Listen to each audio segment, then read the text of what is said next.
ఆంధ్రప్రదేశ్ నూతన ప్రభుత్వ సారథ్యంలో డ్రగ్స్ నిరోధించడానికి 100 రోజుల ప్రణాళిక అనేది రూపొందించడం జరిగింది.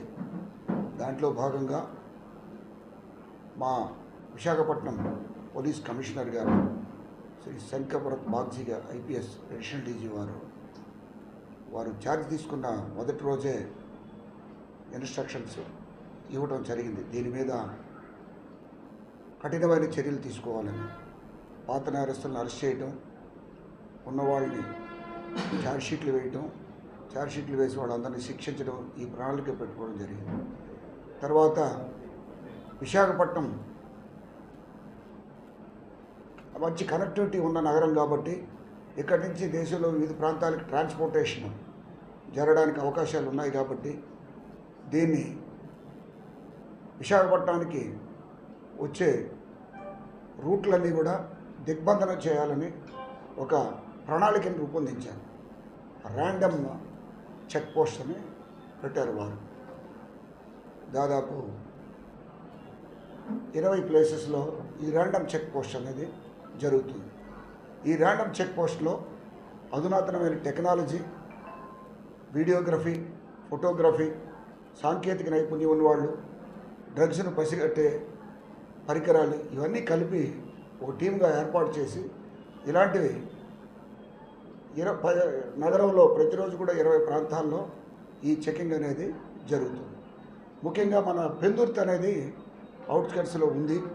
ఇది ఏజెన్సీ నుంచి వచ్చినప్పుడు ముఖద్వారంగా ఉంటుంది. ఇతర సరిపల్లి నుంచి, అవతల పెనుగాడి నుంచి, అవతల సభవరం నుంచి అమృతాపురం మీదుగా నరవ వైపు వచ్చే రూట్లు ఇవన్నీ కూడా ట్రాన్స్పోర్టేషన్కి అనుకూలంగా ఉండే రూట్స్ కాబట్టి దీని అన్నింటిలో సర్ప్రైజ్ చెక్ చేయటం, ఈ ప్రత్యేక నిపుణుల బృందంతో సర్ప్రైజ్ చెక్ చేయడం అనేది నిన్నటి నుంచి ప్రారంభించాం. అందులో భాగంగా సత్ఫలితాలు ఇవ్వడం ఈరోజు నుంచి ప్రారంభమైంది. ఈరోజు మా పెందుర్తి సిఐ గారు, ఎస్ఐ గారు ఆధ్వర్యంలో పెనగాడి దగ్గర ఈ ర్యాండమ్ మొబైల్ చెక్ పోస్ట్ వాడు చేసిన తనిఖీల్లో పెనగాడి జంక్షన్ దగ్గర ఈ ప్రణాళికాబద్ధంగా తనిఖీలు చేస్తుండగా అటు పాడేరు నుంచి వచ్చిన బస్సులు పెనగాడి జంక్షన్ మీదకి వస్తాయి. కాబట్టి ఈ తనిఖీలు చూసి బస్సులో నుంచి కొనుగోలు అమ్మకాలకి ఉపయోగించే 49,000 రూపాయలు కూడా సీజ్ చేయడం అనేది జరిగింది. వాళ్ళ దగ్గర 2 మొబైల్ ఫోన్స్ కూడా ఉన్నాయి. ఆ మొబైల్ ఫోన్స్ కూడా సీజ్ చేయడం జరిగింది. అయితే ఇందులో ఒక మహిళ ముచ్చకపుట్టి నుంచి బయలుదేరి అక్కడి నుంచి అంటే ఏఎస్ఆర్ డిస్ట్రిక్ట్ నుంచి ఆవిడకి ఒక సోర్స్, ఒక ఆయన, అంటే ఇవన్నీ కూడా మేము డిస్క్లోజ్ చేసినందువల్ల తదుపరి సోర్స్ ఆయన తప్పించుకోవడానికి వీలుంటుంది కాబట్టి అతని పేరు కూడా డిస్క్లోజ్ చేయట్లేదు మేము. అక్కడ సోర్స్ ఒక ఆయన ఈ 20 కేజీలు గంజా ఆమెకి ఇస్తే ఆమె దగ్గర నుంచి ఇది వరంగల్ వెళ్ళడానికి ఇంకొక మహిళ ద్వారా తీసుకుపోతుండగా మనం దీన్ని చాకచక్యంగా పట్టుకోవడం అనేది జరిగింది.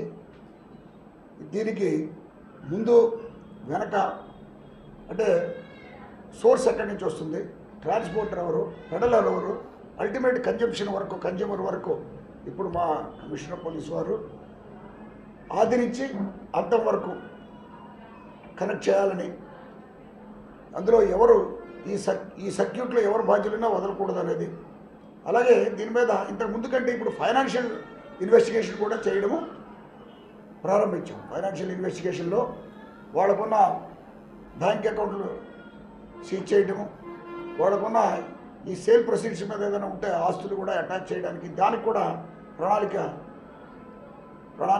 తీసుకోవడం జరిగింది. దానికి ఆ ప్లాన్ ప్రకారం కూడా చర్యలు తీసుకుంటాం. ఎన్డీపీఎస్ యాక్ట్లో ఉన్న 68 సెక్షన్ ప్రకారం కూడా ఫైనాన్షియల్ ఇన్వెస్టిగేషన్ చేయడానికి దాన్ని ఆ ప్రావిజన్స్ కూడా ఇందులో ఇంక్లూడ్ చేయడం అనేది జరిగింది. ముఖ్యంగా ప్రజలకు విజ్ఞప్తి ఏంటంటే ఎక్కువ మంది యువత ఈ గంజాకి బానిసలు అవుతున్నారు. ఇందులో సోర్స్ పండించేవాళ్ళు కానీ దాన్ని సెక్యూర్ చేసి ట్రాన్స్పోర్ట్ చేసేవాళ్ళు కానీ వాళ్ళందరూ కూడా వాళ్ళకి కావలసినంత డబ్బు వస్తుంది కాబట్టి వాళ్ళ దుష్కార్యానికి వాళ్ళు ఒడిగడుతున్నారు. కానీ దానివల్ల గ్రౌండ్ లెవెల్లో యువత దానికి అలవాటు పడి వాళ్ళలో ఉన్న శక్తి నిర్వీర్యం అయిపోతుంది. కాబట్టి సమాజంలో ప్రతి ఒక్కరు కూడా దీని మీద నిఘా ఉంచాల్సిన అవసరం ఉంది. సమాజంలో ఎటువంటి వాళ్ళ దృష్టికి వచ్చినా వెంటనే కన్సర్న్ ఏజెన్సీస్కి టోల్ ఫ్రీ నెంబర్ ఉంది. అలాగే మా నంబర్స్ కూడా ఉన్నాయి. నా నెంబరు 9440796000.